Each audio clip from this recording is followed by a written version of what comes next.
Good morning. It's been a while. Welcome back, everybody. Katerina, good morning. I hope you can see me.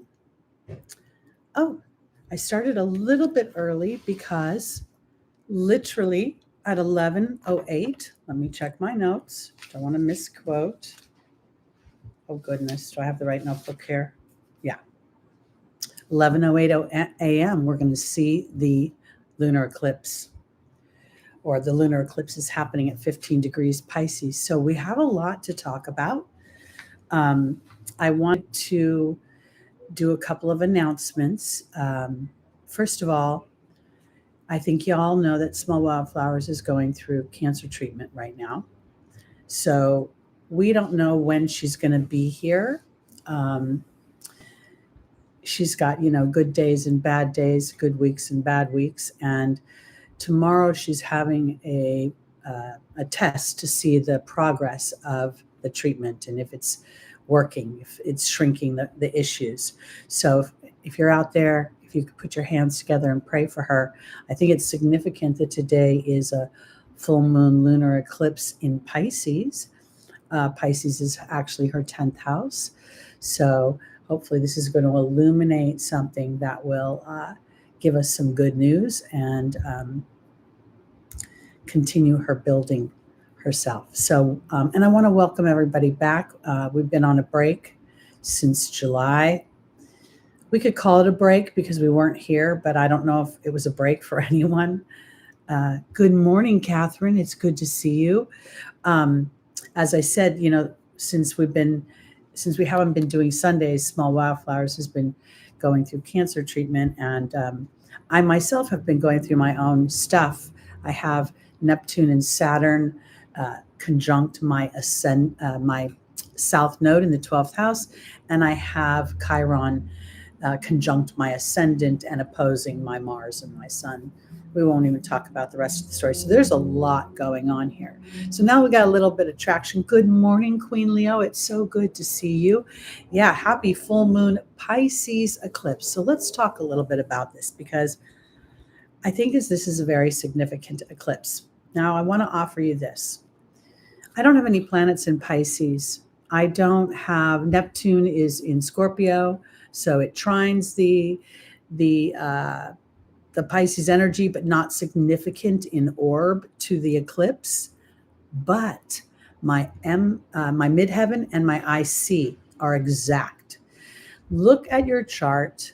Look at it in Placidus so that you can see how the pie is broken up, and then look at the angles and see if the eclipse is making any aspects to your angles, because these angles are extremely important and they indicate something. And this is why I've been drawn more to Placidus, because everybody's piece of the pie, everybody's zodiac map is a little bit different. And the larger houses, to me, whether there are planets in them or not, are indicating a more significant journey through those houses. So check that out. And now let's talk a little bit about Pisces and Virgo, because this is a significant axis. And I think we're seeing so many people literally suffering this year in 2025 in all sorts of ways. And that's what this axis is. It's an axis of, feeling invisible, the Pisces energy, feeling so much compassion for others that our own needs potentially are not a priority. And then we've got that Virgo axis, which is about service to others and the giving up of the self for others. But those definitions are very man-made. And I'd like to sort of redefine them, because Pisces energy is an energy of transcendence. And the Virgo energy, to me, is the energy of understanding the process of my mind and how my mind serves the ego. And we could say that the Piscean energy serves the heart or the emotions or the intuition. So I think this is an important dynamic. Quickly, Queen Leo, yes, I've talked to Small. I spoke with her. Well, we texted this morning. She's not feeling up to coming into the room today. She's she has treatments every 2 weeks, and as such, that first week of the treatment is just really hard on her, and then she starts to kind of feel better, and then boom. So, but tomorrow she's going to have a test that will reveal how the progress of the treatment is going, and we've got our fingers crossed and our hands in prayer mode. Okay, so I'm going to jump back because what time is it? It is 10:59. So technically at 11:08 is our eclipse. Now we think about the moon, right? This is a total lunar eclipse in Pisces at 15 degrees. The 15th degree is the degree of the mind. It's the Gemini degree. It's the Gemini degree in Nikolai's theory, and it's got a very strong mercurial degree in Christopher Witecki's step system. So what I was thinking is that the sun and the moon are coming together in the darkest phase of night, bringing in an awareness of I'm sorry, this is a full moon. They're in opposition. So they are illuminating. The moon is illuminating something about our ego that has been deceptive. And the deceptive potential is that you're not good enough, you're too old, you're not pretty enough, you're too fat, you don't have enough money. Whatever the less than invisible story is will be illuminated over this potential next 6-month period. But for me, I actually think things are going to happen a little more quickly, because we have in the background of this eclipse, we have Neptune, Pluto, and Uranus all at 1 degree retrograde, making aspects to each other. So I think this is really a powerful time for looking to the future, Uranus, reviewing where we've been, reviewing where we have felt alienated or felt outside or felt alone, where we want to transform, and what toxic energies are around us that have thwarted us, or what toxic thoughts do we have that just loop in our minds, whether we realize it or not. And then we've got Neptune. How have I transcended myself into seeing myself as a soul inhabiting a physical experience? Because the physical experience is so dense and so real. When you hurt yourself, the pain is palatable, but oftentimes when the soul is hurt, it's not seen. That's that emotional body. So I think this is super important. All right, let me go quickly to my notes because, okay, so not only is this eclipse illuminating potentially where you felt invisible, where people have deceived you or you've deceived yourself, where your compassion has undermined potentially your intentions for what you want to experience moving forward in your life. So I think that this is an important thing to pay attention to and to declare, because I feel like this is an ego versus the emotions. The ego being, how will other people perceive what I want, who I am I cool enough? And the emotional body being in a different place. So this is going to be I think this is a fork in the road. I think this eclipse is bringing in something that is potentially showing a deeper truth of what you want in your life. And if you've been chasing something because you felt like I have to make my mark, you might revisit what that mark actually is. The moon is also this week, or the moon technically at 15 degrees is in a loose trine to Jupiter. I think that this is important because that trine, the moon rules Cancer, okay?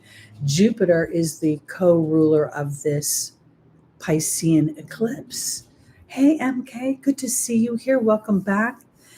And there's a feeling of the moon wanting to expand what I believe about myself, having more faith in the divine disruptions are the part of Pluto that's moving things out that are working for me than versus working against me. Hi, just call me C.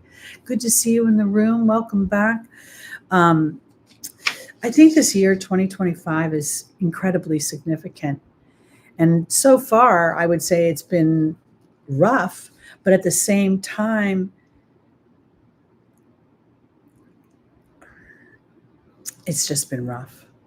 Because when I look at it and I see the things that I'm glad I created and the things that I'm proud of, I'm also revisiting things that feel like they're never going to end. You know, the story in the back of your mind that loops, it never ends. That's that mercurial, the sun, the personality. And there's a part of me that says, I know that this is an illusion. Maybe that's what I'm trying to get to. The illusion right now is really big. The illusion of fear, the illusion of isolation, the illusion of being separate, not feeling connected, the illusion of loss. It feels gigantic. And maybe that's what this nodal structure is, right? The nodes are the moon's nodes, your emotional karmic signature on the axis that is one of suffering when we marry ourselves to dynamics that are outside of ourselves. Because if we really think about it, the transcendence of Pisces is to understand that the soul is the true essence of who we are, not the body. So I think that's super interesting, and super interesting in the respect that this is foretelling what Pluto is going to be bringing forth as we move deeper and deeper into Aquarius. No, I didn't. I got it 2 years ago. I had it. I don't know if they get married on whatever date I said it was in October. I think it was actually like October 13th. I said it was. I'll be really freaked out, and I'll take it. But I thought they would get married secretly a year ago, or maybe even 2 years ago now. So technically, I didn't get that right. But they're still together, and I was right about everything else. And you know what? This is, it's perfect you wrote that comment right there, Queen Leo, because that's the ego. In my work, I want to be right. When I do give you momentum or predictions, I want to be right because I want that to help you. But sometimes the ego messes me up because sometimes when I'm reading the cards, I'm seeing disruption coming in.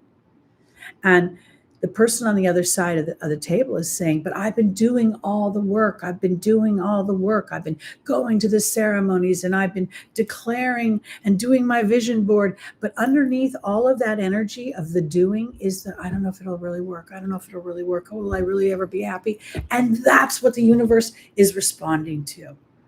So I think this whole eclipse time, the new moon solar eclipse, it's going to happen at 29 degrees of Virgo in 2 weeks.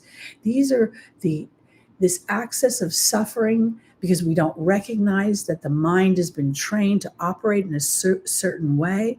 And when we honor the emotional, intuitive body more, the suffering lifts, and the disruptions and the things that hurt us become wisdom, become tools of empowerment and ways to walk through the universe with more intention. So I think that this is really, there's a beginning of a new frequency that's taking place right now. And I think that's also why it's so challenging. If I don't know if you all saw the video I did a video on the 3 moons, the new moon in Virgo at 0 degrees, today's eclipse at 15 degrees, and then the new moon in Virgo at 29 degrees. It feels very like, look how the perfection of right dead center and on the ends of Virgo process, becoming more and more aware of how does my mind and how does my heart and my emotions work together instead of clanging and fighting with one another. So when you're in a space of potential a pause, things aren't happening, the immediate brain says nothing's working, I need to take action. But the heart might say, wait, maybe there's something going on that I can't see. And this is the questions we get to start to pose to ourselves before we take action. The other thing I wanted to bring up is that Mars and Venus are coming into a sextile together. And as they do that, it's going to take us right into the middle of the month okay, and or from the 14th to about the 20th, right before the next eclipse. This is, to me, it's like if the sun represents the father and the moon represents the mother and Mars represents men and Venus represents women, if these planets represent the divine masculine and the divine feminine, we are being called forth to create balance now. Balance in our everyday activities and how our mind works and what's expected of us to live in the human structure, Virgo energy, and then what the soul really wants in respect to the divine and transcending the physical within the physical. And that's Jupiter's influence on this eclipse. It's sextiling the sun and it's trining the moon. The connection to the angelic realm, the connection to your expansion, the connection to your beliefs, the understanding that you're not here to wrestle your mind into balance, but to just kind of ride it, like a wave. Oh, I'm out of balance. Okay, here I come back, and allow for that.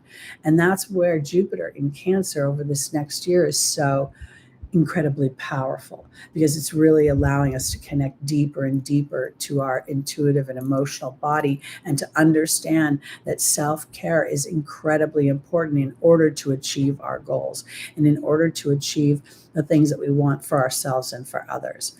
And the fact that Jupiter is exalted while making these favorable aspects to this eclipse is really very, very powerful. So I think that this eclipse is going to, again, be a fork in the road. Some people will feel the drowning energy of, Neptune's, and I know Neptune's not necessarily conjunct this moon, but we're in the Neptune energy, the seas, feeling the drowning of that.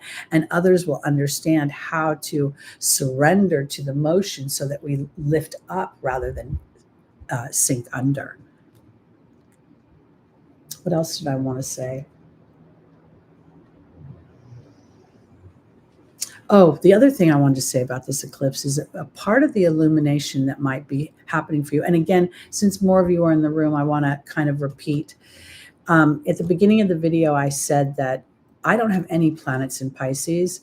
And technically, I don't have any planets that are making any aspects to this particular eclipse.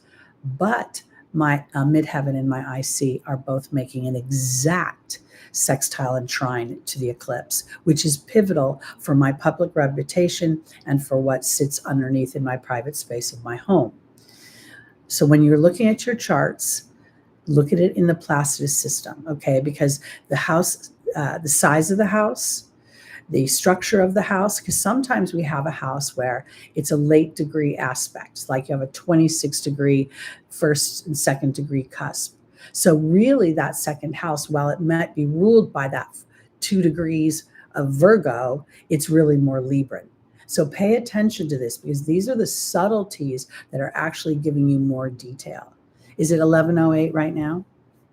Oh, we're having so now is the exact time of the eclipse. So somewhere in the world, we're not seeing it here in California yet. And again, a full moon is, they say, a culmination. But here, I think it's an illumination. There's something about my ego, the sun, and what my emotional body wants. And the ego is reflecting on the moon right now. So it feels a little bit in conflict.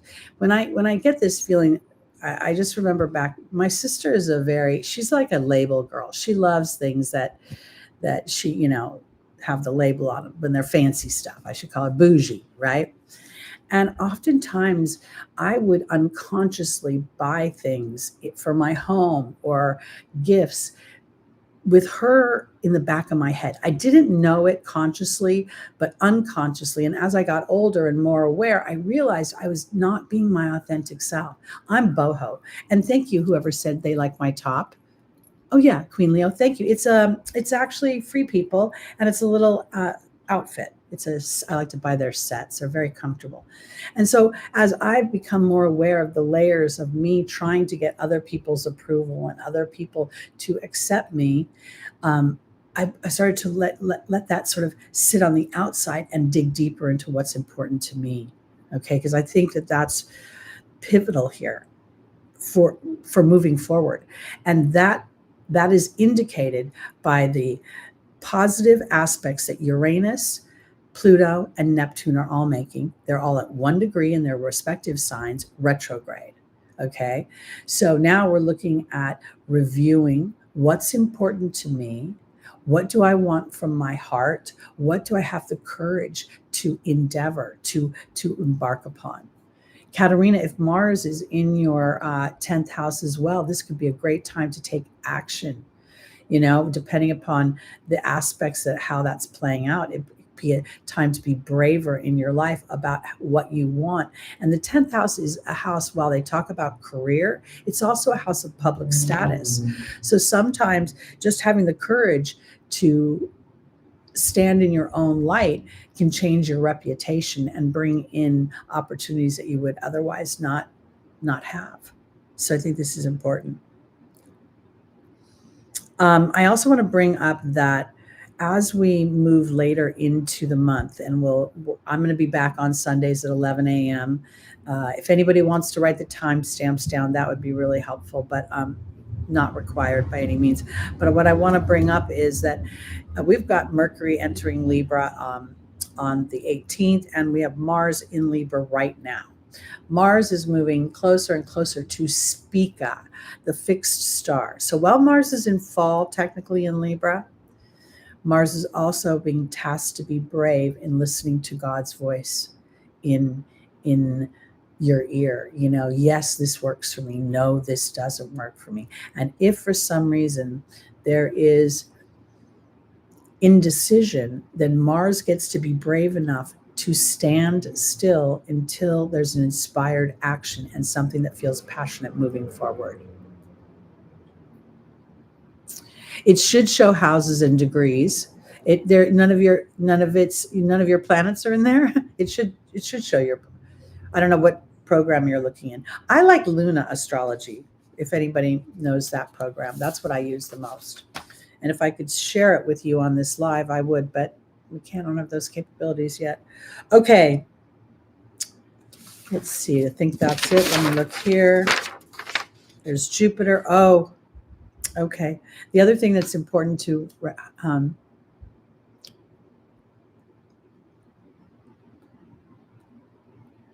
well, this is the thing, Katerina.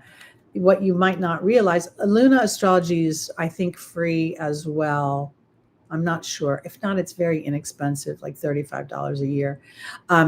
Katerina, as I looked at your comment, I felt like Spirit was saying, you've done a good job where you are. And there's very well could be where it's not just the person coming back and taking their position back, but maybe there'll be something open for you if you actually like it. Hey, Betty, welcome back. It's good to see you. Okay. So the other thing I wanted to mention is that Chiron is going to be making an opposition to Mars. And I know this because my ascendant, Chiron's on my ascendant, and both of them are in opposition to Mars. This is very much about, like, when we think about the Mars energy, we just think about being impulsive. We just think about moving very quickly. But when we think about where Mars is exalted, okay, which is in Capricorn, then Mars is strategic. So the challenge in this opposition of Chiron is, are you going to react or are you going to take intentional action? That's going to be a theme as we move later in the month. And I think that's important because as we move later in the month, we have that second eclipse. And that one's a new moon eclipse. So whatever's illuminated from this eclipse will give you, and this is a 6-month influence. So it may be, it may not reveal itself right away. For some reason in my chart, I think something's happening like right away. There's just this strong energy for me there. Okay, the other thing that's happening, I told you about the sextile between Venus and Mars. Okay, I think that's it for now on those. Anything else I wanted to talk about? No. Oh, Pluto is pretty much in shadow. Pluto's such a slow-moving planet. So Pluto's going to go direct in October.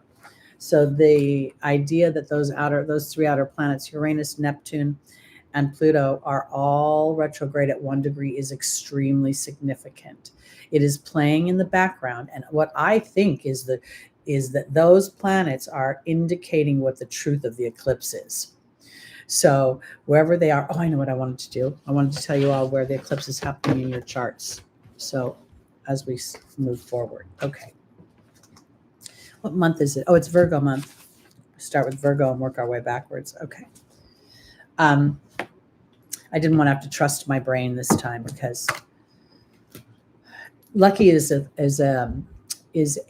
last 29-degree Pisces sun. And I'll tell you, this eclipse or this period of time with Neptune and Saturn hovering over his sun. Literally, when Neptune moved back into Pisces, Lucky's like sleeping more. He's really finicky about his food. It's super hot here. He just wants ice cream and treats. And of course, I'm panic thinking he's, I'm going to lose him because of Virgo is Pet's energy. But I have to just remember that he's here as long as he wants to be, and that's what's important. And that's kind of what everything is, And the thing about it is that we think that we lose things, but there really isn't this sense of eternity that the outer planets are trying to bring forth, so that we start to think about ourselves as eternal souls and make decisions in our physical body based upon our eternal souls, not our personalities and our egos. I'm so sorry, Queen Leo. So not easy. Yeah. I'm trying to just be, grateful for every day. I don't want to eat when it's super hot. He may not want to eat. He's got a whole ball of fur all over him and he's eating, what he wants to eat. He just won't eat anything that has nutrients in it. Oh, Lucky's only 13. So that's what I'm banking for longer. So we're starting with our Virgos. And Virgo, this is your first house. This eclipse, it's your 6th house, 7th house. Wake up. My mind. Let me take a sip of my drink. Virgo, Pisces is your 7th house. So there's going to be an illumination on how you create peace for yourself, how you create harmony for yourself, how you see balance for yourself. The Virgo rising can be a bit of a challenge because it can be so analytical and actually a little critical of itself when it doesn't accomplish something every single day. And that is why that's why it's considered an axis of suffering, because all the actions are usually about somebody else, my boss, my kids, my husband, my whatever, oh, I'm sorry, just call me C. I think that I just suddenly had a memory that you've spoken to Small Wildflowers, and I think your mom was in transition. September 3rd was my grandfather's birthday, so I'm sorry that she passed. There's been so many, Mike passed. I'm still grappling with that. And my neighbor, her brother, who wasn't very old, he had a seizure about 2 weeks ago and he passed away. These are the souls that are just, they're tired of the illusion. They're tired of the illusion of what happiness is supposed to be, So I think with my Virgo rising, I think this eclipse is giving you an opportunity to see the divinity within yourself, to understand that you're fabulously flawed, and to start to recognize what on a daily basis actually makes you happy versus makes you what's worth living. What is actually worth living. And I really think that there's a part of that answer that lies in the Pisces energy of allowing for retreat. And I don't mean going to an ashram necessarily, but allowing for some sort of peace to wash over you, to give up the control of the process of having to do it right, of having to make sure the bills are paid. I'm not saying you don't want to pay your bills. What I'm trying to say is that wherever there's pressure or tension attached to an activity, Pisces energy and the full moon eclipse is offering you an opportunity to see where that could be self-imposed or an old habit that you picked up, through your life path, through your training, your upbringing, and where that can shift. Okay, so let's see what Spirit has to say for you. Your first tarot card is the Hermit, the Virgo energy, and it's also reflection and an offering of wisdom. Look at the owl. The owl is just very much ready to take off from that cold little, place. It's also, oh, really? Just call me. See, that's kind of special because that would have been one of your parents' fathers or grandfather. Yeah. Great grandfather. Yeah. Would have been your grandparents' parent. Okay, Virgo. Then we have the Six of Swords. That's moving into smoother waters. It's also the Six is your house. There's the Two of Cups coming together with love. And finally, the Queen of Cups. Okay, so here we go. Oh my goodness. Just call me. See, that's what I call the 1-2 punch. You don't know. There's so much going on. It almost explodes your brain. But let's look here. So Virgo, this is your card. The Hermit is about reflection. The Hermit is about retreat. The Hermit can indicate feeling a sense of isolation and cold here. But is that true? I think that's what part of the reflection is. Where are you putting your time? Where are you putting your attention? Because you have an opportunity to move from a place that's felt heavy or to feel sorrowful into something smoother. Now, if we look at this card, you can see the two orca whales that are traveling together. And you see that this indigenous character kind of cocooned in this, it's some sort of floating device. I don't want to call it a kayak, but it looks like one. But then notice the whale up here. The whale represents the soul. It represents the soul's intention. And here, Virgo, is to feel an exchange of love, not just you doing all the work, not just you doing all the planning or all the worrying, because now this is an eclipse. It's offering you an opportunity to be the queen of love. And I mean that in not a gender, but rather receiving love, an exchange of love, an exchange of loving energy, looking at things through the eyes of how does this serve me to be more aware of the love I have in my life. I think that this is a really important dynamic because as we get closer and closer to the next eclipse, this is going to be conjunct the supergalactic center where we see ourselves as source energy. And that to me is where I can draw in the people, the dynamics that make me feel valued. When I am of service to others, the exchange is that of appreciation. Sometimes in the Virgo energy, we don't feel appreciated. We feel like we just give and give and give, and there's no exchange. But it's also being aware of how much can you receive that exchange. Because as you are aware that you can receive love, things will seem much smoother for you. And I want to open it up. It's not just human love. It's God's love. It's the Holy Spirit's love. It's the love of the universe. The laws of compensation are loving. I was thinking about you, Miss Lucy Rose. I'm so glad you're here. So good to see you. So that is it for our Virgos. So if this is your first house, this eclipse is offering you an opportunity to see the beauty within yourself and to start to go on the journey of the innocence, the journey of the naive, the virgin who hasn't experienced anything, because that's what, Virgo is. And to me, this is about you giving yourself permission to go on a new journey of what do I want to experience in the physical world, in my everyday life, that I can touch, feel, smell, and then allow myself to thrive from it. And part of it is allowing the universe to do its job in giving you the signs, the omens. And I want to offer this too, because the Virgo energy can be a little bit overthinking. And if you overthink it, then you're going to talk yourself right out of the sign. So be mindful of that little thing. Ask Spirit for a confirmation. So this is a little funny thing. No, oh yes, we do have a Natalia. So before I go on to our Libras, I'm going to do two things. First, I want to talk about signs and omens. Okay. The other night I was watching, it was Friday night, And I found this show called Jack and Ozzy's World Detour. And it's with Ozzy Osbourne and his son Jack, and they're traveling all around. And I was laughing and I was watching. It was very entertaining. Then I found it actually a few days before Friday. Friday night, I binge watched it, and I was watching it on demand. Every commercial was a Modelo commercial. Now, I've seen this Modelo commercial a million times, right?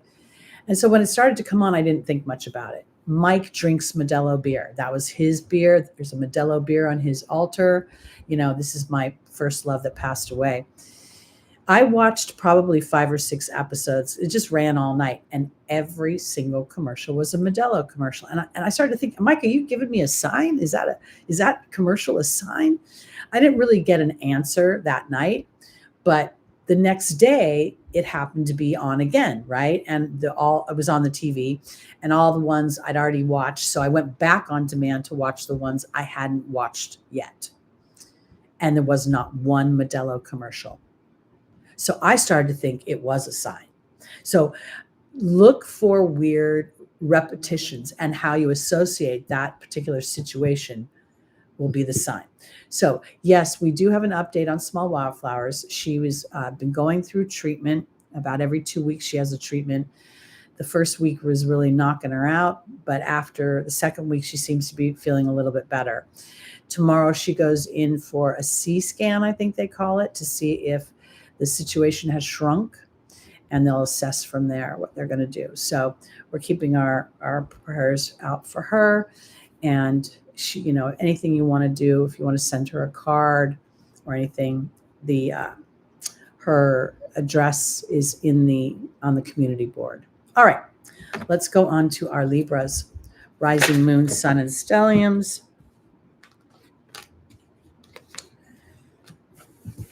Currently, Mars is going through your first house, which could make things a little interesting, because that's lots of times with the Libra energy. When Mars rears its little head, Libra goes into conflict, because you're pissed off on the inside, but you don't want to say anything on the outside because you don't want to fight with anyone. But this is where Mars's energy requires bravery to be able to find validity in what you have to communicate, and then be able to communicate it in a way, hello, Pia, that allows the other person to hear it. And now usually, if we think about, well, how do I receive a communication, and you just kind of give it the way you could receive it, and things will start to even out a little. So the Virgo energy, the Pisces energy for our Libra rising is your 6th house. So something is going to be illuminated when it comes to what you've enslaved yourself to. And I say that because, the 6th house doesn't just rule work. It rules your daily activities. When you get up in the morning, what's the first thing you do? Well, how do you end your day? I know that this year, I started the year off with dry January. And that when I ended up going 4 months without drinking. And then I had a weird, maybe 3.5 months. And then I had disruptions start. And I am not drinking like a crazy person, but when I've revisited drinking, and last night I had a little wine, I thought to myself, I'm not enjoying this. It's not affecting me. I don't feel like, I'm depressed or I'm hungover or any of that, but I don't think I like it anymore. And I think this is part of the illumination. I prefer the way I felt, like in a better mood those few months. I could tell the difference, and I want to go back to that feeling. So this eclipse for our Libras is going to illuminate something in the way that what you're doing every day, and if indeed it's contributing to your happiness. Is it making your life dreamy, or is it making your life sleepy? Are you avoiding something like your greatness, or are you standing in your creativity? There's something about this that's going to illuminate your ego, the sun, in relation to what you feel on the inside, your moon or the moon. So let's see for Libra, rising, moon, sun, and stelliums. And I also think as Mars is going through your first house, that it's important to see that where can I be brave about what I really want for myself? If your moon is in Libra, then your moon is very much partnership oriented. But oftentimes we have to think about, does that partnership really work is a part, because partnerships are like this, right? They flow back and forth. They're never balanced. Balance is like this. It's not like this. So I think that might be something that would come up. Zoiden, I can't quite see that. Welcome. It's so funny. Every time I see anything to do with marijuana these days, I think of the Real Housewives of Orange County. I'd never heard this term, and California sober. Apparently, you don't drink, but you eat gummies or something. We're going to get to Pisces rising. Right now, we're on Libra. We start with the birthday month and we work our way around the zodiac. So let's see what we have for Libra. The Ace of Swords, new thoughts. That's very important. The Chariot, that's wonderful. The Three of Wands and the Strength card. All right, so I think what's going to happen here is there's going to be thoughts about love. There are going to be thoughts about, now again, I want to put it in a way where this eclipse is in your sixth house. So there's something about your everyday activities. That everyday activities could have to do with other people and how you interact with them, because this is new ideas cutting through the muck. Sometimes this can even represent a brainstorm, a push. Now we're looking at the Chariot, which is about the home and hearth. It's also rules Cancer. So it rules your emotional body, and there's a push-pull, right? But what does Libra represent? Libra represents the balance of two opposing things. And here, this is now giving you an opportunity to look to the future. Now, this is where I'm going with this. Sixth house is your everyday activities, potentially your work, and you want to do something new, but how will it affect this person, or how will it affect that, and and going back and forth. But part of this is having the ability to continue on, to trust that if you can bring it, or you can if you can dream it, you can bring it into your physical world. But you have to have the tenacity and the strength to recognize that your mind is going to tell you a couple of different stories. Your mind's one day going to tell you, great, you can do it. The next day, I don't know. And that's where in this particular deck, we see the 8 is the infinity over the chakras. And then we see the Kundalini energy of the snake here and the taming of the beast. So here she understands all the precarious pitfalls and potential hazards. And yet there's a sense of ease as she's walking through and willing to move forward. So meaning moving forward without the sight of the goal, without the goal in sight, moving in faith. Hello from Italy. Yay. So good to see you. Welcome, welcome. Yes, wine is a different kind of drunk. It's a very sugary drunk. And I think that's another issue, is the sugar. So, but overall, I will tell you, because I haven't really abused alcohol, I mean, you don't really realize that 1 or 2 glasses, has any kind of effect. But in that sort of, it was weird, because the first of the year I had no intentions of doing that, but the experience of it was actually very uplifting. And I want to feel that again. I haven't liked the way I felt the last few months. The stress, being aware that stress makes me want to drink wine, and then the wine makes me feel sad, and then the sad makes me feel like shit, and the shit makes me feel worse. And I'm kind of sick of that,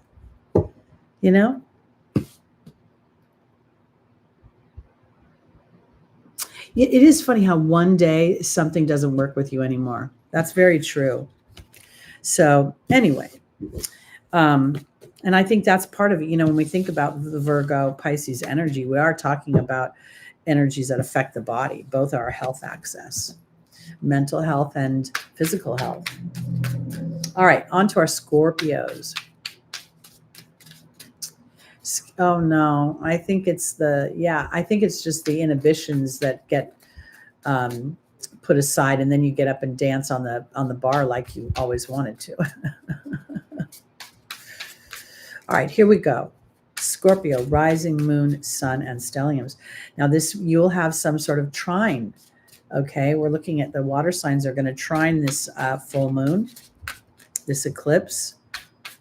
So you want to look in your chart. see where Pisces is your fifth house. So this is something to do with your creativity, your romances.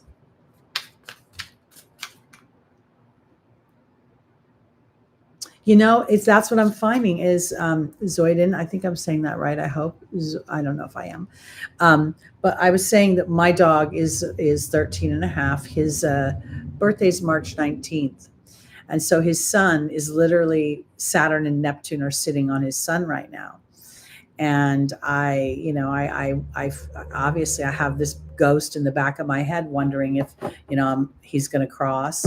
And then I have to remember that he's going to choose when he crosses, not the planets. And that if indeed, for some reason, this is our moment. But I also think that when you're looking at Neptune's energy, you're looking at, sleepy time, and it's hot here, and he's 13 years old, and he's pooping okay, he's peeing okay, he's only eating treats right now and ice cream because I think he doesn't want.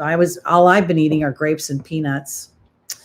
So I'm calling it peanut butter and jelly, deconstructed peanut butter and jelly. But yeah, and that's part of why I didn't want to. I don't want to drink wine and eat peanuts and grapes. It's just not enough nutrients for a gal my age. So we're really getting into a place where we're recognizing, yes, he has come along. All his allergies are gone. I've got all that down.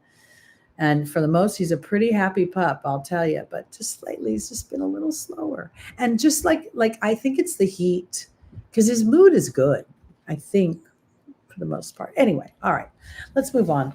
Let's get this Scorpio reading done. Did I do Scorpio? I'm on Scorpio. Oh, Jesus Christ. Am I starting Scorpio? Yes, I'm starting Scorpio. Right? Yeah.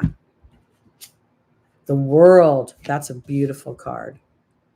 I feed him venison. I feed him goat's milk. He gets a hawthorn berry every day. He gets mushrooms. This dog eats the most high-end diet. I'm starting to think that I'm just going to give him whipped cream, and if I give him a bunch of crap, he'll live forever. But anyway, I'm so sorry about losing your dog. It's so hard. They're the best of friends. All right, focus. Scorpio's going to get annoyed with me. The World. Then we have the Chariot. This is significant. That's 2 major arcana cards. There's the Magician. That's 3 major arcana cards. And the 7 of Swords. Okay, for my Scorpios. The World is Saturn. It's a reward card. It's the culmination of something. So this and a full moon is the culmination of something. And when I'm looking at this, I really think for my Scorpios, potentially, if there is something that has made you feel like you're just going to be alone and be by yourself, there's a little bit of that is a shadow from yesteryear, okay? Each deck has its own subtle nuances, and I feel like I'm called to them for a reason.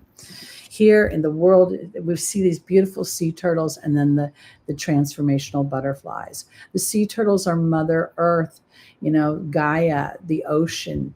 So I really think this is about transformation of your emotions, understanding that the world, certain things you've walked through that may have been challenging, they were there to hone your skills, not just to, exasperate you and piss you off. Your ruling planet Pluto has been retrograde in Aquarius, looking for liberation from the thoughts and the things in your mind that have tethered you to that potentially darker side of Scorpio. And now you've been in the midst of literally becoming into a stronger awareness of these 2 sides of the way your brain works. And your victory comes in recognizing that the mind is a tool. It is not the dictator. It is the servant of the emotions. And now this is where it gets interesting, because the World is in direct relation to the 7 of Swords, and this could potentially be self-deception. The 7 of Swords is kind of a card of thievery. It's going your own way. It's bucking the system on some level. But in this deck, the stag, the horns are very big, and the moon is in between the horns. And then there's the young deer here in the water, okay, with most of the swords. So Scorpio, what this is saying essentially is that the illusion is that you are no longer Like whatever has been your story, the bad story, that you don't win, the, you know, I'm not good at this, or I don't get that. That story's old. It's crusty. It's expired, and it's a little bit of time to really look at. You've got 3 swords. Well, actually, you've got 2 swords on land, and then there's 5 that are somewhere in the past in your emotional body, and it's time to take leadership of that emotional body and start to extract the reward. So, if for some reason over the next few months you find that, I want to offer it this way. I'm going to tell you a quick story. I started studying Eckhart Tolle's A New World, and I was doing laundry one day, and I started getting pissed off about all the people that hurt my feelings. I've got Mercury in Scorpio, and I started thinking, you did me wrong, you did me wrong, you did me wrong, and nobody's here. Nobody's talked to me for months, and here I am chewing up my own life, getting pissed off, feeling bad, and nobody is here but me. I could turn my head and go to the beach. I could go walk into town. I could do a million different things. So part of this is starting to recognize where you participate in your own pissed offness. And don't beat yourself up about it, just the recognition of it, and then use your powerful Scorpioness and move in a new direction. Be creative. Don't let your love life, don't let the things that have happened in your 5th house undermine what your potential future could be. Yeah. So, all right, here we go. On to our Sagittarius, rising, moon, sun, and stelliums. Virgo is your 10th house. What? I keep going to Virgo. Why do I do this? This is a Pisces moon. Pisces is your 4th house. I literally said it in my head. Pisces is the 4th house, and then I went to Virgo. Sometimes I'm just, I don't know. I really wish these transits would separate. I wish they would. I'm really looking forward to Saturn and Neptune, like, moving off of my south node. I'm really looking forward to Chiron moving off of my ascendant and opposing my Mars. Every once in a while I get annoyed that I know astrology. J-Dog, welcome back. Because, you know, these transits, it's like you get through one and then the other one just shows right up before you even know what's happening, right? I get through the Pluto squares and now I've got these other things. Well, I signed up for it. All right, Sagittarius, let's see what's happening with this illumination between in your 4th house of home. There's the King of Swords, truth. It's also Aquarius. The Ace of Wands, new passions. The 6 of Wands is victory. And the Magician. This is very interesting because the truth, the King of Swords is very Aquarian. You know, he's very unemotional when it comes to the truth. You know, the truth is the truth is the truth. Now, there are some people that say everybody's truth is individual, but here this feels like a universal truth. And it sounds to me like Sagittarius is ready. You know, if you think about your ruling planet currently going through Cancer, you could be becoming more and more intuitive because you rule the angelic realm, you rule religion and connection to source God, you rule expansion, and here are inspired ideas. And the victory comes through allowing for the inspirations. And when we think of a Pisces moon, we can think very much of creativity, because now we're looking at the Magician here, and this is mercurial. Jupiter also rules writing, rules publishing, it rules branding, it rules writing your thesis, you know, PhDs, all that homework. So when I look at this, I'm wondering if Sagittarius, there's a deeper truth going on here, and it's time to cut through the muck, that your victory lies as you start to expand yourself through the written word, or even through the way you speak in some way. So let's just take the 4th house as the idea that it's your roots, okay? And not the roots of your physical family, but the roots of the truth, the deeper truth of who you are. The If we think about Pisces being a transcendent energy, the fourth, the 12th, and the eighth house are all houses that rule transcendence of some kind. The fourth house is a house of crossing over as well. So here there's a crossing over from human thought into inspired thought. That's the way this is coming across. And it's something that feels like it's going to build over, well, it'll continue to build, but it may be most obvious to you over the next few months. So be mindful of that. And for some reason, not all Sagittarius is like to write, but I almost feel like take notes or put a note, a verbal note in your phone, because you may find that you have an inspired idea that doesn't make sense right now, or a piece of information comes in somehow through. Okay, during the time off, I have been, again, dealing with my home and dealing with a lot of disruption. I was praying one night before I went to bed, and I decided to pray to the ancestors of the land that I live on, the Native Americans. And as I started those prayers, I was taken into a vision, and it happened for a whole week. And I took notes of the vision because it was like they were showing me something, and it hasn't happened since. So Sagittarius, I almost feel like there's something about taking notes, and those notes might be just about visions or inspirations that you have that will reveal their validity or their deeper truth a little bit later, if that makes sense, like down the line. Okay. This was very cool. I got to tell you, I could feel the Native American drumming. I could feel the heat of the fire. I could feel the smells of the environment. It was really, it was interesting because it was a time in the vision of tension, in the tribes. There was the medicine woman was foretelling of hard times coming, and yet there was people coming together to prepare. So it was really interesting. I also think that's Neptune and Saturn on my south node. Neptune being, connection to the angelic realm as well, and Saturn ruling history. All right, Capricorn, here we go.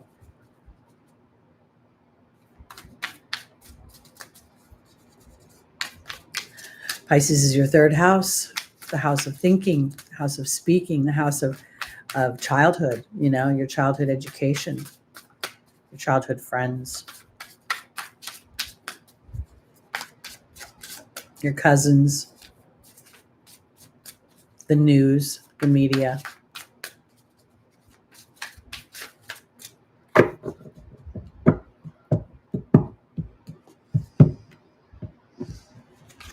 Oh, we have the Five of Swords, the Queen of Wands, the High Priestess, and the Four of Pentacles. Now, this is interesting for me because the Five of Swords is a card of sort of contempt. It's where you win, but you lose. And meaning this, you're in some sort of defense with somebody, you're in an argument with somebody, and they go, fine, you're right, fine, I don't care. And they walk out. And you really don't feel like there was any resolution, okay? Now, it's interesting when I look at this because in this particular deck, the heart is pierced with each one of the arrows. This is Capricorn telling itself that I can't follow my heart. I can't do that. I have obligations. I have responsibilities. I have duties. I have things to do. I don't have that luxury. What are you talking about? Be practical, be realistic, be logical. Spirit's like, oh, no, Capricorn. Be inspired. This is the Queen of Wands, connection with the High Priestess. No, Capricorn. It's time to pay attention to the inner yearnings of your heart and of your emotional body. This could be the eclipse, essentially, because up until now, you're stuck.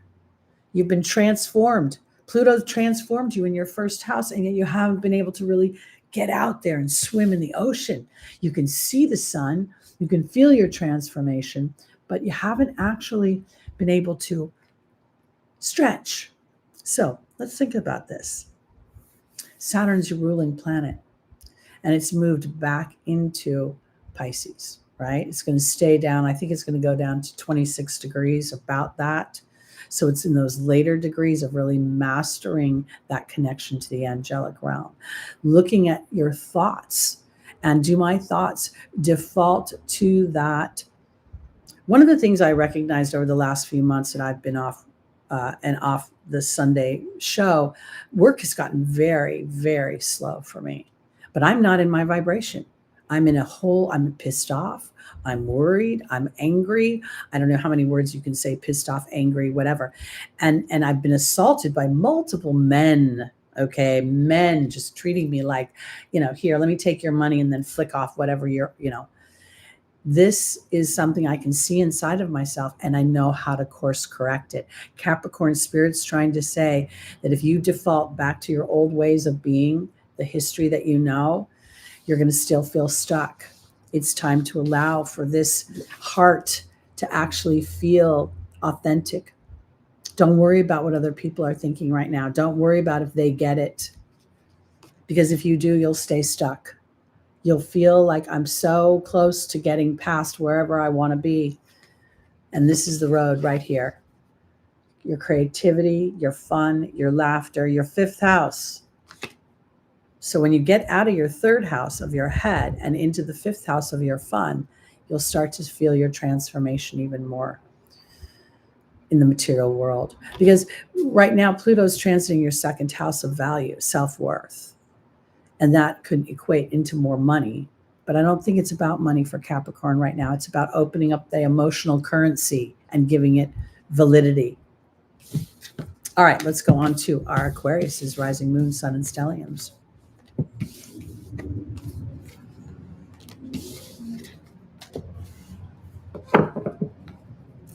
Thank you, Lucy. I'm into the free people look. I'm really into it. And these are just hair bands that I bought, hair ties. And then I'm like, these look like bracelets. So I started wearing them as bracelets.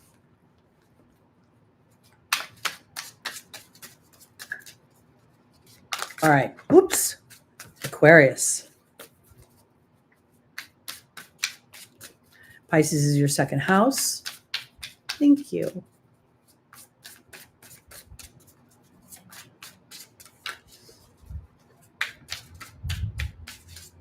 Aquarius is not your second house.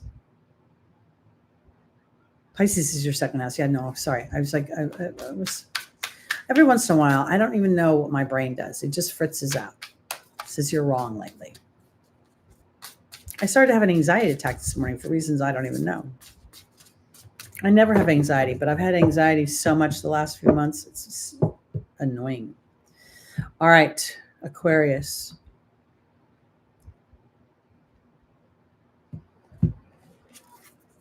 Princess of Pentacles, which is similar to the Page. The Empress, wow. The Hierophant. And the Three of Pentacles. Okay. The Princess of Pentacles in this particular deck, I'm so incredibly tired of feeling anxious. I can't, to me, that anxiety must be a weather. It's not just me. Because when it starts to get like that much, I feel like something's happening outside. All right, Princess of Pentacles. Now, this is really important because in this deck, this is about allowing yourself to believe from your heart that whatever you want from your heart can come into the material world. This is a very abundant card. And when you look at it, you can see she's got her hand over her heart, but the light comes from her solar plex chakra, right in between her sacral chakra and her heart. So this is important. Also, we see there's the swan here, which is indicating transformation. And we see a bear that's indicating protection. We see the fox, which is indicating cleverness. So everything Aquarius, you have all the elements you need to create what it is you want. And again, we even see this deer in the background. We see two of them actually, but one has very large antlers. And I think this is about paying attention to your growth, okay? Because now we see the Empress. This is Venus. Venus is abundant. Venus is gestating. Your beliefs in yourself, your expansion of yourself is all coming into play. Something's going on with money as well for you because Empress is a money card and the Hierophant is a money card. This is Taurus.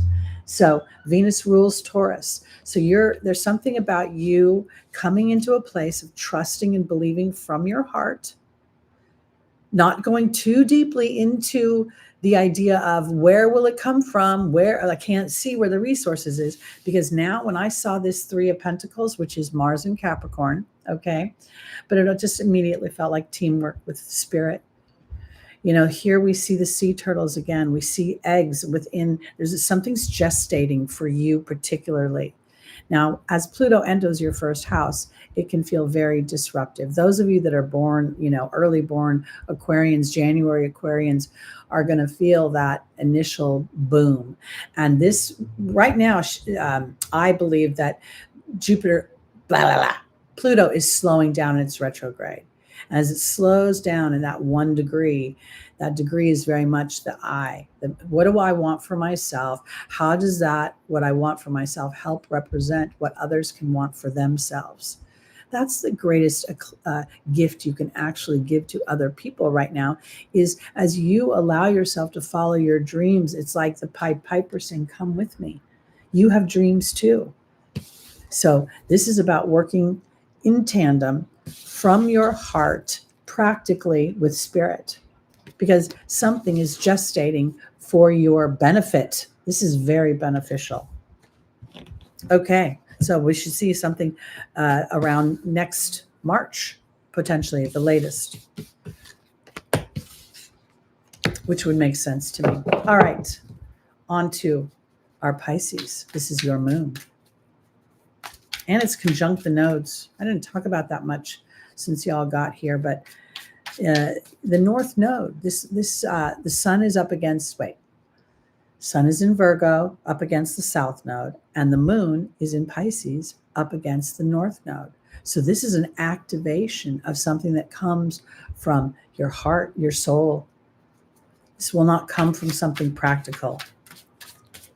And I can't help but think that anything to do with moving your healing work forward, moving your creative work forward. If you're a musician, if you're a photographer, if you're a filmmaker, if you are a hands-on healer, whatever, if you are, you could even work with people in drug and alcohol rehab. There's so many ways. You could work in a retreat, a hotel, whatever you're doing it's about looking at this particular period of time is about looking at what you've created in your 7th house versus what you want for yourself, and allowing that self to be the most powerful. Because when you can allow that, then it's the gift that you give to others. Sometimes the Piscean compassion, or sometimes the feeling of being invisible, makes you not try. Well, if the North Node is in your first house of Pisces, is that Zoidon, Zidon, maybe Zishon? I don't know. This is a huge eclipse for you. This is an activation of your North Node. If your North Node is in Pisces, you're stretching to be more creative and more dreamy in your life. Your South Node would indicate that you're always, very practical and process oriented. So now this is like the next 6 months are huge for you. In the beginning of the broadcast, I mentioned that I have no planets in Pisces, but my midheaven and my IC are at 15 degrees of Capricorn and Cancer. So there's a direct hit from this eclipse on that axis positively, because it's a sextile and a trine. The next eclipse is going to be conjunct my North Node by 4 degrees. It's an activation. So you're being activated. This can be huge for you. You should go book a reading with me. Let's see where you're going. But part of it is you trusting the divine, trusting what you can't see with your eyes, but what you can feel with your heart. And that might not be easy for you, because your South Node is in Virgo. And that's also being self-critical, where you can pick apart your art or your creativity to the point where you won't even do anything with it. 29 degrees of Aquarius. Anything at 29 degrees is the crisis degree. It's also a mastering degree. It's huge. Huge. All right. Pisces, let's look at this. Right, I'm still on Pisces. Don't let me. Did I do Pisces already? Please, someone help me. Am I moving on? Where am I going? Am I on Aries already? Did I do the reading? I'm an idiot. Seeing is not believing. Believing is seeing. Did I do Pisces? No, I have not done Pisces. Okay. Look, this again, the moon shows up, the chariot. I can't believe it. All right. I talk too much. The Queen of Wands, there's that creativity we're talking about. There's the devil and the fears. Sometimes it blows my mind. Honestly, these things. I'm like, really? And there's the Knight of Wands. Okay, Pisces, you are being called to take action from your emotional body. This is so powerful. There's the fighting. I'm good enough. I'm not good enough. I'll get it. I won't get it. Yes, no, back and forth. Queen of Wands, taking charge. Absolutely taking charge. Oh, Katerina, we missed you. And now look, there's the devil. Your fears, feeling trapped in your obligations and your duties, not necessary anymore. It's very interesting. There's quite a few, but there's usually a theme that happens because this eclipse is a theme of being authentic to the self, to taking actions on what is most passionate and most important to us. This is the Knight of Wands. He wants to move towards what is powerful. He's ready to roar. So what we're looking at, and the Chariot is the moon card. It is the Cancer card. So Spirit is saying your protection comes from trusting your emotional body more than you trust your mind.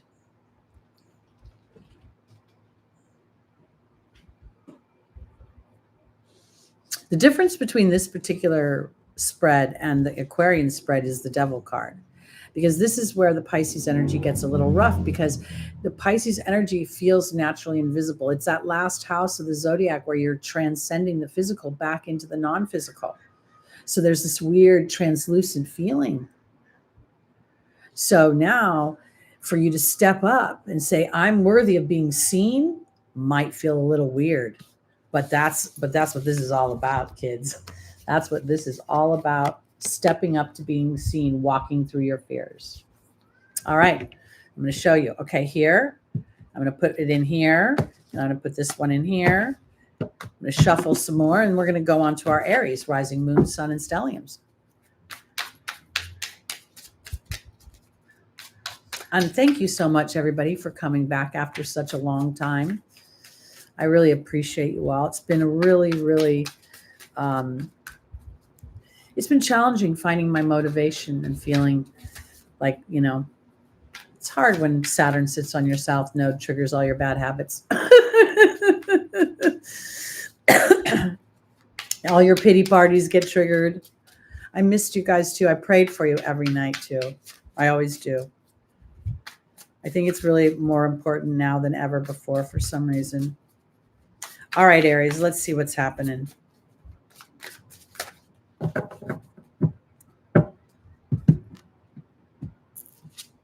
Five of Swords. God bless. The Eight of Wands. The Queen of Cups. And the Prince of Swords. Well, very interesting. This looks like a message is coming through this week. And the message is going to be one of rather interesting. The Five of Swords. This is a card of, it's a card of literally contempt. I have contempt for you. You've made me do something I don't want to do. You called me out on something. It's like where there's an argument, but nobody wins. Okay, because nobody feels good about it. Hey, 145 Club, so good to see you. Are you having fun in Mexico? I hope you're on vacation. So this is what I want to tell you. This is Mars in fall as well, okay? I mean, maybe it is, maybe it isn't, but Mars is currently in Libra. And so this is about how you interact with other people. And while, we got this card for Capricorn. And for Capricorn, it felt very personal. Here, it's about, to me, it's about being mindful of how you communicate. Because here we have the Eight of Wands, which is information. And here we have the Queen of Cups. Oh, I didn't realize you lived in Mexico. How nice. I love Mexico. I do. I want to offer this because, Mars has been going through some very interesting transits. Spent a long time in Gemini a couple of years ago, and then a long time in Leo, really trying to figure out how Mars can implement what it wants and still get the cooperation of others. Okay. Because what I think here is that there could potentially be a message coming through, or potentially, again, uh, more conversation that is not. The two crows with the sword in between them and the five of swords make me feel like there's a situation that's brewing for our Aries that could trigger you into combat mode. But the thing is it's about not going too far into combat mode. It's like keeping yourself, being the strategic warrior, thinking about, as if you were sitting Mars in Capricorn. Take it slowly, take the information in, allow spirit to. I'm going to do a clarification card because this Prince of Swords feels a little rough to me. Like I need to cut through the bullshit of whatever's yakking in my face. And I'm already teed up to be pissed off. Sorry, did I say that out loud? Seven of Cups. Okay, so this is the thing. You're probably this week, I'm going to say this week, there could be a weird sense. I'm going to put it like this. There could be some information that comes through, or a message, or like a half conclusion, like something feels halvesy, as if I'm still connected to this being cut in half. So two things need to come together, but they're not coming together yet. And the best way to expedite that for my Aries is to sort of recognize that the planetary activity that's hitting early born Aries, wow, that's really not easy. Okay. And even if you are, late born Pisces, but early born Aries, there's that twist. There's that feeling of erosion. If you can try not to act on it, and give yourself a minute, because there's confusion, and the peace will come in the in between space. So let me try to be more clear. I feel like for my Aries, something's going to happen this week that'll tee you off, and you'll win something, but you won't win it all the way, like 100%. So you go to fight your parking ticket and they don't put it on your record, but you have to go to traffic school. I mean, that's a really bad example, but this to me feels like the information that comes through, I have to allow myself to internalize it emotionally, to maybe think that there's more behind the scenes than I'm being let known, and not to react on it, because their peace will come and the clarity will come in a bit. I hope that makes sense. For me personally, as an Aries rising, I have Chiron on my ascendant right now. And so what I think, like I'm interpreting this for myself, that I hear information I've been wanting to hear, but there's no conclusion yet. And the bad guy that's supposed to get his comeuppance, I don't know that he's going to get it yet. And so I'm frustrated. And I want to kind of give that story, but in a general. So whatever you've been coming up against, whatever there's been a little bit of a push-pull with, or a fight with, you might get half information, or you might feel like you half won. Don't think of it, it's completely over, because it's not. Oh, 145 Club. You have a 2-degree natal sun. Lucky has his 29-degree Pisces sun, and he's been sleeping a lot lately. It's super hot here, though, and he is 13 and a half years old. So I'm trying not to get too freaked out by it. All right. I hope that made sense for my Aries. Let's go on to a Taurus, rising, moon, sun, and stelliums.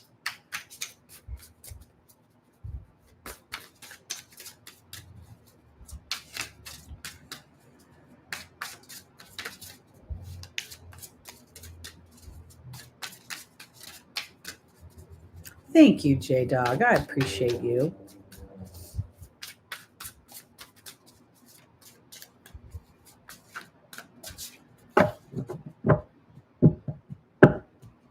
All right.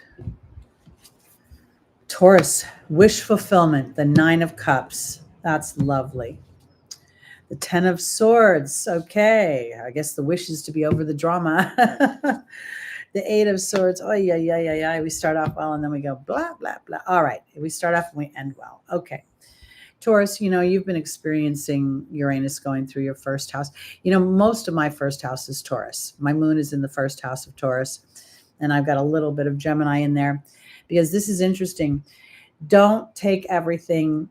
Like if there has been disruption, trouble, try not to focus on that because your wish will be fulfilled. Here is literally the drama, okay? The feeling of being electrocuted. Remember, this is the guy laying on the ground with 10 swords in his back. It's a bit of overkill. Yeah, but now Spirit is saying this could be a little bit of where you get in your own way. Spirit has your back somewhere, Taurus. Do you see that eagle flying? So if for some reason over this next week, even a little bit longer, you feel like, oh, I don't know, I can't see where it's happening. I don't know, nothing's moved, or, I'm not getting what I want. You're getting in your own way. So do your best to try not to fall into bad habits, because not only does Venus show up here, it's also a gestation period. This is your ruling planet, your ruling card, the Empress. So your wish will be fulfilled, but you're going to stress out somehow about it. And I think that that's part of the way the planets are moving right now, with Saturn and Neptune literally demanding that we erode the human structure of I'll see it and then I'll believe it, and then implement the structure of the Piscean full moon of I believe it and now I'll see it. I will create it. So it is a lovely deck, is it not? Okay, on to our Geminis, rising moon, sun, and stelliums. Did I mention that the Pisces is 11th house for Taurus? I should have mentioned that. And that for Aries, it's your 12th house. So that's for Aries. I should have said this. I apologize. Aries, there's something karmically happening in your 12th house. It's going to remove, lift something. And for our Tauruses, Pisces is your 11th house, and you just got wish fulfillment in the house. It's about hopes and dreams fulfilled over time. So keep on keeping on. Stay the course. All right, now we're going to Gemini, and Pisces is your 10th house. I knew that, but then I don't trust myself.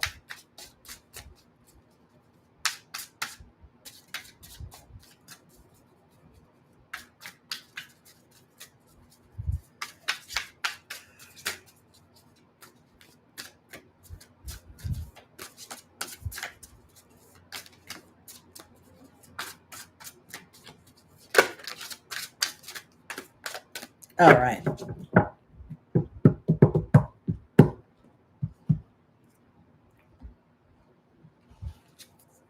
The Hierophant, the Magician, the Five of Cups, Gemini. It just works out so perfectly. Oh my goodness gracious. This is so insane. Okay. We just have to back the bus up here. So this literally, the eclipse is squaring you. So there's a challenge, right? The Hierophant is a 5. The 5 in Christopher Witecki is the Mercury energy. Gemini is ruled by Mercury. The Magician is Mercury. Okay, it's all about the mind. The 5 of Cups, there's the Mercury again. The 5 of Swords, there's the Mercury again. What is happening with Gemini is there's a lack of belief and faith. Somewhere, this square to this 10th house square that you're experiencing, Saturn and Neptune up there as well, it's been working you over. It's been eroding your sense of faith. All you've been able to do is focus in on what's not happening. And this is going to be a little bit of a challenge for you, because this is all about doing the opposite, getting out of your brain and getting into your heart. I got to pull a clarification card. The 10 of Wands. Whoosh. I need you to know you're being protected, even though that this is a burden for you right now. Small Wildflowers is a Gemini rising. And I don't know if she's in background listening. Maybe she's a really bad headache, but this would be like, it's really hard to have faith in that which you cannot see when the professionals and the experts are telling you other things. This is what's going to happen. This is what's going to happen. That's what's going to happen. So I think it's really important because, again, we're looking at your fourth house is now housing Mercury. I believe Mercury is in Virgo right now, which means it's exalted. It's the ruler, and there could be a lot of, old story, those roots, that fear that's coming up here. This is pretty challenging, I got to say. But what I see here is that while there is this, okay, I win, but I lose, which means that there could be good news, bad news this week somehow. You're protected because look at that bear. He's holding on to this character very carefully. And the character himself is trying to hold this cross up. So this is about belief in yourself. This is about belief in the divine. This is about belief that you're bigger than your physical body.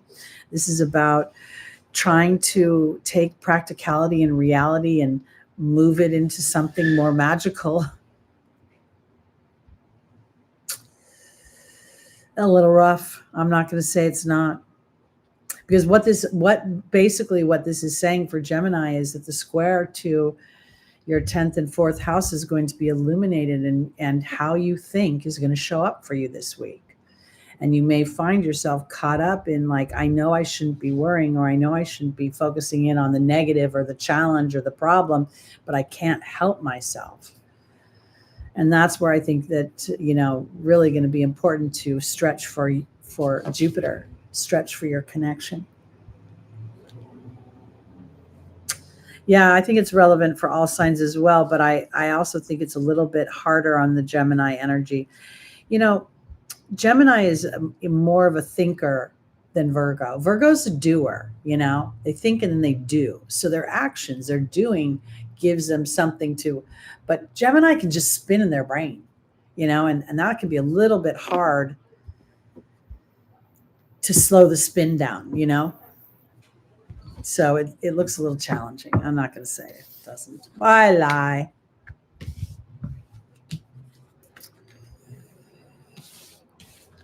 All right, on to our Cancers, rising moon, sun, and stelliums, hosting a beautiful aspect. Jupiter's making a nice aspect to this eclipse, about within 4 degrees, most of the week as well. So I want to offer this because, every aspect has its challenge and its benefit, right? And part of our job as humans is to be aware that our minds are imprinted at an early age, and that imprint will never go away. It'll always be there. But our ability to have intention, to have patience and give ourselves grace, when our mind goes nuts, because it does. I'm praying for her to get the best news tomorrow, too. I know she's been taking pretty good care of herself. I say pretty good because she's just a doer. She can't, she's not very good at sitting around and resting. So I think she's laid in bed. I bet she's out doing something with a headache, to get her to just lay down and chill is not easy. All right. Pisces is your 9th house. Lucia, you don't know what's happening with small wildflowers? She was diagnosed with cancer and she's started treatments. Tomorrow she's going to have a CT scan to see if it's shrunk. Okay, Cancer, we're looking at your 9th house. We have the 3 of Swords, the Hierophant, the Magician, and the 5 of Wands. Oh boy. A little rough. The 3 of Swords is a challenging energy because it's very much heartache, betrayal. You feel like you've been stabbed in the heart. So something's going on where you can't even see. if we think about it, the Cancer energy is trines the Pisces energy. So there's that favorableness to it. But the challenge might be here is that there's something here that I almost feel when I look at this, there's an interior fight between your head and your heart. And your head is pissed off and looking at all the things that have been done that dinged you and hurt you. And your heart is saying, but I want to move on to something different. I'm going to have to pull a clarification card on this Five of Wands. Yeah. Because here we have the Hierophant. Again, this is about belief. It's about self-worth. It very much rules, religion. Yes, we see that indicated here. But there's also this cycle. We can see the labyrinth. We can see the peace dove. We can see the Taurus energy here as well. So there's something about your self-worth and claiming it. And there's also something about recognizing that you have all the tools to create magic. But part of it is you believing in that magic. And sometimes with the Cancer energy, it's just difficult because they're so focused on other people. They're so focused on nurturing other people, on loving other people, on creating home and hearth. And without that sense of tribe, there's a sense of not feeling right. So here, this Five of Wands is interesting because normally this is a card of competition. But here in this particular deck, it almost looks like the competition has nothing to do with another person. It has to do with my perception.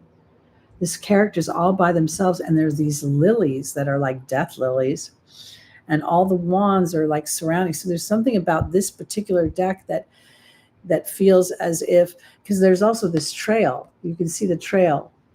And this sort of feels like this is about Cancer coming back to your heart. And now here we have the Cancer energy of victory.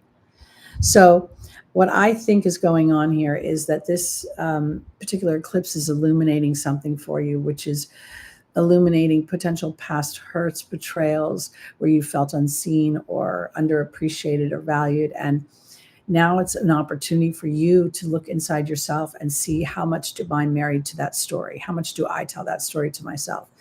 I'm a very assertive woman. I'm not soft. I'm not sweet. I'm not, I'm an Aries rising, okay? And I can own it. It doesn't mean I don't love myself, but I know myself. So my way of being, I've had to come into partnership with it. Because oftentimes I would look and say, well, I should be sweet like that person is.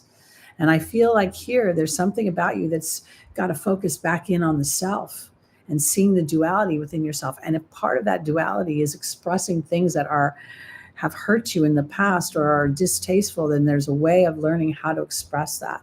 And first understanding how much you're focused on it. This card very much makes me feel like I'm competing with myself for some reason. And this seems to confirm it. I'm fighting two sides of myself.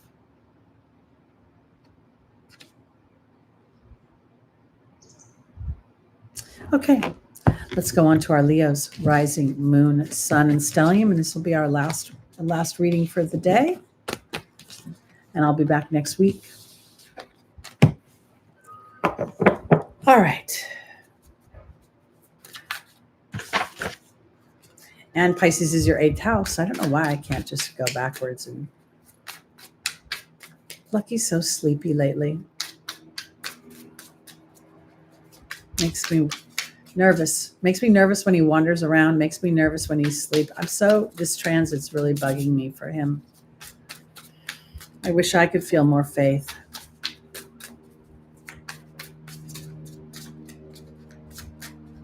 So say prayers for him too, please. Just that he's feeling happy, that he's happy in his life, and as long as he's happy, he stays. All right, my Leos, here we go. Ace of Cups, so great. The Queen of Wands, that's you. The Tower. And the World. All right, my Leos, this is really powerful. This is the Cup of Love, okay? No, he sleeps through the night. He sleeps like, I have pads for him, so if he needs to use the bathroom, he doesn't need to hold it all night because I'm old. I don't like to hold it all night. But no, he sleeps really well. Ace of Cups, take in the love, my Leos. Take in the love of what you want. Allow your heart to overflow, because it's time for you to feel the passion. Okay, it's time for you to explode with passion. This is in the angel's advice, and the only way you'll feel a sense of peace is to crack open that which your heart desires. And now, here's the world. The world is the reward card. The Leo energy, is represented by the sun. And I started off this broadcast saying that today's full moon is illuminating somewhere where the ego is being clipped. The ego is still invested in something that is not authentic to the heart and the emotion. So I think here that as you step deeper and deeper into the heart and not look at the outside world's reaction to it, I every once in a while I get these visions, and there was a guy, I can't remember his name. I think it was William Brimley or something. He was in an old movie with Robert Redford called The Natural. It was a baseball movie. And this guy had never acted a day in his life. And then he got cast in this movie at like 60 some odd years old. I say that because it's so important for Leo to allow yourself to express what is in your heart and not look to the outside world for approval to express it. And I think that that's where the reward will come in. This is a beautiful spread for you. So I think that tower is an epiphany for you, something that happens to you on the inside. And that could be Pluto's influence. Pluto opposing you, saying, I just don't want to put up with any of this toxic stuff anymore. And I'm going to claim my power and take it back. So that's what I think today is all about. And I think that this eclipse, that we've spent our time together during this eclipse, is about claiming our divinity from within and allowing our soul to be the voice that speaks in this human world and carries us forth. So be gentle with yourself. These are challenging times, and we can feel a little underwater, guys, and we can feel a little untethered. And at the same time, we're building a stronger rope, because we really get to understand that structures in our lives that have been there for years may not be as strong as they once were, and they get to be renovated. They get to be renewed.